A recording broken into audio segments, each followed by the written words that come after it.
नमस्कार दोस्तों। जैसा कि मैंने आपको कल बताया था कि कल की वीडियो के अंदर में हम लोगों ने डिस्कस किया था, जैसे ईरान और यूएस के बीच में जो सीज़ फायर हुआ था, उस सीज़ फायर के अंदर में क्या-क्या चीज़ें थी और पाकिस्तान का इसमें क्या रोल था। और अभी आपने नोटिस करा होगा, कुछ न्यूज़ आपके साथ सर्कुलेट हो रही हैं कि इस सीज़ फायर को वायलेट भी हो चुका है, क्योंकि इज़राइल ने लेबनान के ऊपर में अटैक कर दिया है। तो ये सीज़ फायर जो है बेसिकली वॉयलेट क्यों हुई है? ये देखो, सीज़ फायर अगर आप देखोगे तो ये बिल्कुल पैटर्न वही वाला है जैसे भारत और पाकिस्तान के बीच में लास्ट ईयर जो ऑपरेशन सिंदूर हुआ था, और ट्रंप ने वहाँ पे दहाड़े मारी थी कि मैंने सीज़ फायर करवा दी है, वॉर को रुकवा दिया है। उसके कुछ ही घंटे बाद अगर आपने नोटिस करा होगा कि पाकिस्तान की तरफ से कुछ ड्रोन्स पंजाब और उस एरियाज़ के बीच में दिखाई दिए गए थे, जिसका वॉलेटाइल हुआ था और वो पाकिस्तान की तरफ से हुआ था। दरअसल में ये सवाल ये पैदा हो रहा है कि ये सीज़ फायर जो है टिक पाएगी या नहीं टिक पाएगी, ये एक बहुत बड़ा सवाल है। तो सीज़ फायर इतनी वीक क्यों है? ये सीज़ फायर जो हुई है इतनी वीक क्यों है, जो कुछ घंटे बाद ही इसका जो डिसएग्रीमेंट था, वॉलेटिलेशन था, वो हो चुका था। देखो, सीज़ फायर 1 दिन पुरानी है, जिसके अंदर में एक्सपर्ट्स का मानना ये है, जो जियोपॉलिटिकल एक्सपर्ट्स होते हैं उनका मानना ये है कि ये लॉन्ग टर्म सर्वाइव नहीं कर पाएगी। क्योंकि रीज़न क्या है? सबसे बड़ा रीज़न इसके अंदर में ये है कि ईरान बार बार ये कह रहा है कि अगर इसराइल हिजबुल्ला लेबनान के ऊपर अगर अटैक करना बंद नहीं करेगा तो मजबूरन मैं उसकी जो सीज़ फायर है उसको तोड़ दूंगा। सवाल ये पैदा होता है कि ईरान हिजबुल्ला को सपोर्ट क्यों कर रहा है, ये हिजबुल्ला इतना फेवरेट ईरान का क्यों है, जिससे वो एक इतनी बड़ी सीज़ फायर, इतना बड़ा वॉर को, सीज़ फायर उसको तोड़ने के लिए भी तैयार है। सबसे इम्पोर्टेंट सवाल यही है कि हिजबुल्ला से इतना लगाव ईरान को क्यों है। देखो, उसके लिए ना थोड़ा सा अगर आपने हिस्ट्री अगर आपने पढ़ी होगी, आपने हिस्ट्री अगर आपने नोटिस करी होगी आपने, तो 1980s के अंदर में ईरान ने शिया जो कम्युनिटीज़ के जो मुस्लिम लीडर्स थे उनको आइडेंटिफाई किया था लेबनान के अंदर में, क्योंकि उस टाइम पे सुन्नी का वहाँ पे दबदबा ज़्यादा था। ईरान ने इसी चीज़ का फ़ायदा उठा के जो शिया जो लीडर्स थे उनको आइडेंटिफाई करके 1982 के अंदर में एक पॉलिटिकल पार्टी बनाई, जिसका नाम रखा था उन्होंने हिजबुल्ला। ये उस टाइम पे एक पॉलिटिकल पार्टी नहीं थी, उस टाइम पे ये एक ऑर्गेनाइजेशन बनाई थी, जिसका मतलब होता है, हिजबुल्ला का मतलब अगर आप देखोगे तो पार्टी ऑफ गॉड। ये पार्टी बेसिकली उसने इसलिए बनाई थी, जिसके अंदर में ऑफिशियल इसका जो काम था वो ये था कि फ्रंट रूप मतलब फ्रंट फुट पे अगर आप खेलोगे तो एक ऑर्गेनाइजेशन, एक पॉलिटिकल पार्टी रहेगी, लेकिन अगर आप बैक फुट पे देखोगे तो ये ईरान का प्रॉक्सी था, जिसको ईरान ने फंडिंग्स भी दी थी, वेपन्स भी दिए थे, ट्रेनिंग भी दी थी, जिससे क्या था कि ये ईरान ने इसराइल को केटर करने के लिए एक प्रॉक्सी ग्रुप बनाया था, जिसके अंदर में इसराइल पे वो वहाँ से मतलब लेबनान पे हिजबुल्ला पे कंट्रोल करके इसराइल पे अटैक्स करवा सके प्रॉक्सीज के थ्रू। तो इसराइल के अगेंस्ट में जो प्रॉक्सी जो बनाया गया था, उससे क्या था कि उससे वॉर को लड़ना, क्योंकि डायरेक्टली जो चीज़ थी, क्योंकि ऑलरेडी मोसाद ने बहुत ज़्यादा आतंक मचाया हुआ था ईरान के अंदर में, तो उसने एक प्रॉक्सी ग्रुप उसने बनाया था। अब यहाँ पे एक रियल गेम जो स्टार्ट हो रही है वो लेबनान, हिजबुल्ला और इसराइल के बीच में हो रही है। वो क्या चीज़ है? देखो, इसराइल का जो जो स्टांस है वो बहुत क्लियर है। इसराइल ने ये चीज़ बोली है कि जब तक हिजबुल्ला डिस्पेंटल नहीं होता है पूरी तरीके से, तब तक वो उसके नॉर्दर्न बॉर्डर के ऊपर में एक थ्रेट बना हुआ है।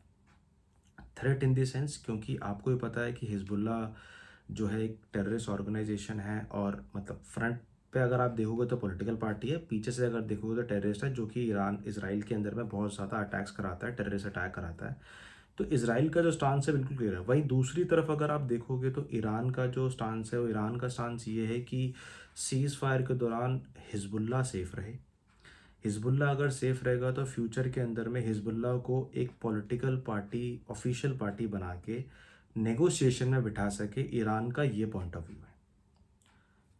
तो अब इसके अंदर में हिजबुल्ला और इसराइल के बीच में यूएस से क्या कर रहा है? देखो, यूएस का जो अप्रोच है बहुत डिफरेंट है। डिफरेंट क्या है? पहली चीज़ तो स्ट्रैटेजिक तरीके से वो लोग सोचते हैं। अप्रोच उसका डिफरेंट इसलिए क्योंकि यूएस ने ये बोला है कि नेगोशिएशन टेबल पे जितने कम से कम प्लेयर रहेंगे, नेगोशिएशन उतना ईजी होगा। ज़्यादा प्लेयर होंगे, उनकी ज़्यादा डिमांड्स होंगी जो फुलफ़िल नहीं हो पाएँगी, क्योंकि आफ्टर ऑल एक ही चीज़ जो डिमांड होगी वो फुलफ़िल होगी, हर डिमांड फुलफ़िल नहीं होगी।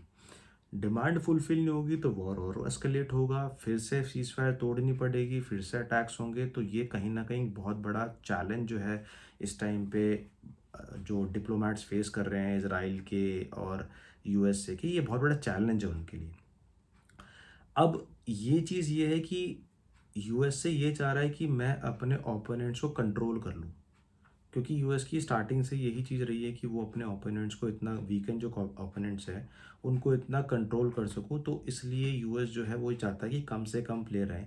और हिजबुल्ला और लेबनान को अगर मतलब अगर ये दोनों हिजबुल्ला और लेबनान अगर दोनों इन्वॉल्व हो जाएंगे नेगोशिएशन टेबल पे, तो चीज़ें जो है बहुत ज़्यादा कॉम्प्लेक्स हो जाएंगी। और वो कहीं ना कहीं फिर हाथ में भी नहीं आ पाएंगी किसी के भी, क्योंकि वो अनवांटेड जो डिमांड्स है वो पूरी कभी होगी नहीं, और ये वॉर कभी रुकेगा नहीं, वॉर और एस्केलेट होता रहेगा। तो ये दुनिया के लिए ये चीज़ एक पॉइंट है कि क्या चीज़ ये होनी चाहिए, क्या चीज़ नहीं होनी चाहिए। तो इसके लिए यूएसए का अप्रोच बिल्कुल डिफरेंट है। वो ये चीज़ नहीं चाह रहा कि मैं दो से ज़्यादा जो है पार्टीज़ को या प्लेयर्स को बीच में इन्वॉल्व करूँ उसके अंदर में, इस नेगोशिएशन के अंदर में।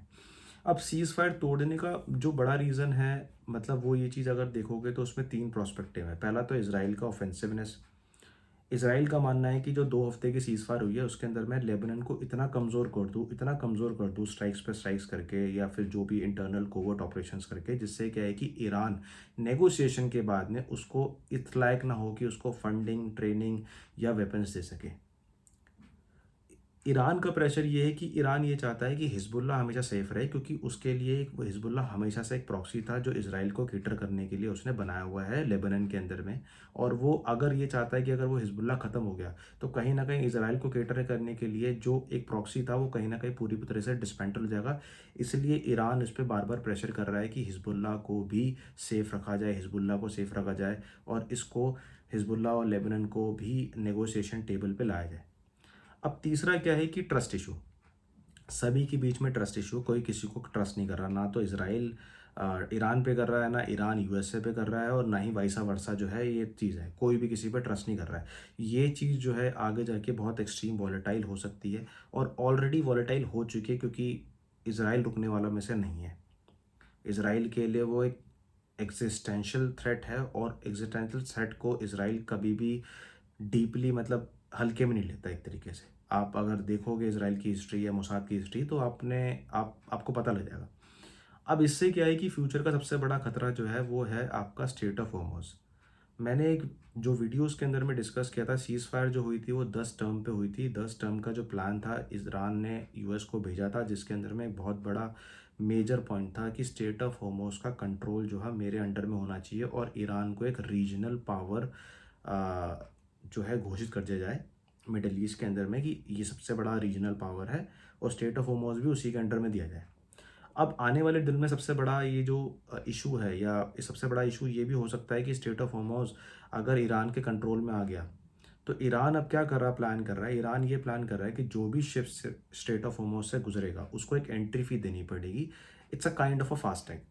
अब इंडिया के अंदर मैं भारत की अगर बात करूँ, तो जैसे फास्टैग हम लोगों ने लॉन्च किया है कि टोल कटेगा तो फास्टैग के थ्रू कटेगा, ऑनलाइन कट जाएगा। उसी तरीके से ईरान ने ये चीज़ प्लान की है कि हम लोग इसके अंदर में एक एंट्री फीस लेना स्टार्ट करेंगे। अब इसमें ट्विस्ट जो है बहुत ये चीज़ है, ईरान ने क्या बोला है कि मैं एंट्री फीस तो लूँगा, अब ये मैं ना तो डॉलर्स में लूँगा, ना चाइनीज़ युआन में लूँगा, ये मैं लूँगा क्रिप्टो करेंसीज में। अब क्रिप्टो करेंसी का जो रोल है ये बहुत ज़्यादा वॉलेटाइल है, क्योंकि रीज़न क्या है कि इसको कोई भी नहीं मानेगा, ना तो यूएस इसको मानेगा, ना ही जो गल्फ़ कंट्रीज़ में है वो उनको माने, क्योंकि ये क्रिप्टो करेंसी आगे जाके ग्लोबल कॉन्फ्लिक्ट कर सकता है। क्योंकि ग्लोबल कॉन्फ्लिक्ट क्रिएट होगा तो कहीं ना कहीं उस चीज़ में सभी को इस चीज़ को फेस करना पड़ेगा, जो भी कॉन्सिक्वेंसेस हैं जिसके अंदर में।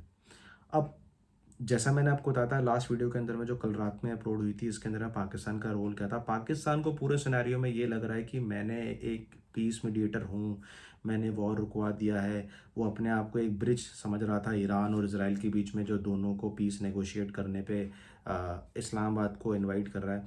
बट अगर ग्राउंड रियलिटी चेक की जाए तो देखो सीज़ फायर जो है वो ऑलरेडी क्रैक हो चुकी है, और सिचुएशन जो है वो कंट्रोल में नहीं है, और इसराइल कहीं ना कहीं तक रुकने वाला नहीं है। जो 2 वीक की जो सीज़फायर है बेसिकली उसके अंदर में उसका मेजर मोटिव यही है कि मैं किसी न किसी तरीके से हिज़्बुल्लाह को कंप्लीटली वैनिश या उसको एलिमिनेट कर दूँ। उसके जितने भी लीडर्स हैं, जो भी चीज़ें हैं वो ले जो आपने वीडियोज़ अगर आप देख रहे हो, न्यूज़ अगर आप देख रहे हो तो उसके अंदर में आपको दिखा होगा कि उसने ऑलरेडी वो चीज़ स्टार्ट कर दी है और उसने ये बोल दिया है कि हम लोग कंटिन्यूअस जो है अटैक्स करेंगे हिज़्बुल्लाह के ऊपर में। तो वॉलेटाइल जो है सिचुएशन ऑलरेडी हो चुकी है, तो अब सीज़ फायर जो है बेसिकली वो बहुत फ्रेजाइल है। आगे क्या चीज़ होगी वो अभी तक किसी को नहीं पता, वो पीस टॉक के बाद ही होगी। ये कभी भी टूट सकती है और आने वाले जो 10 से 12 दिन है, जो भी 10 से 15 दिन है, बहुत क्रूशियल है और बहुत एक तरीके से इम्पोर्टेंट है। क्योंकि इसके अंदर में ये जो सीज़ फायर है एनालिसिस के थ्रू, देखो ये मेरा पर्सनल एनालिसिस है, मैं किसी पे वो चीज़ नहीं है कि ये शायद डील जो है लॉन्ग टर्म तक सर्वाइव ना करेगी। सीज़ फायर है जो लॉन्ग टर्म तो सर्वाइव नहीं करेगी, क्योंकि जैसे-जैसे सिचुएशन आगे अनफ़ोल्ड होगी, हम लोग इसमें डिटेल में इसको डिस्कवर करेंगे और हम लोग इसको चीज़ को ये भी चीज़ करेंगे कि क्या एग्ज़ैक्टली है। और रही बात इज़राइल और हिज़्बुल्लाह की कि क्यों ये स्टार्ट हुआ है और ये जो गल्फ़ कंट्रीज़ का, ये एक अलग विषय है, हम लोग इसको अलग वीडियो के अंदर में डिस्कस करेंगे। आज के लिए आपको आई होप इस वीडियो के कॉन्टेक्स्ट से आपको पता लगा होगा कि सीज़ फायर तोड़ने का, वॉलेटाइल करने का मेजर जो रीज़न था इज़राइल का, वो क्या है? ईरान का मेजर रीज़न क्या है इस सीज़फायर को, हिज़्बुल्लाह को एक इतनी इम्पोर्टेंस देने का? और इस कॉन्टेक्स्ट में आपको ये भी समझ आ गया होगा कि यूएस का क्या अप्रोच है।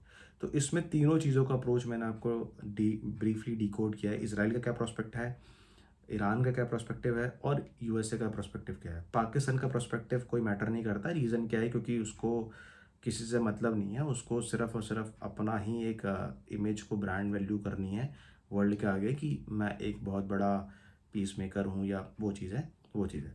आई होप इससे आपको समझ आ गया होगा कि क्या सिचुएशन है। आगे जैसी चीज़ें अनफोल्ड होंगी हम लोग इसके ऊपर डिटेल में डिस्कस करेंगे। धन्यवाद। जय हिंद।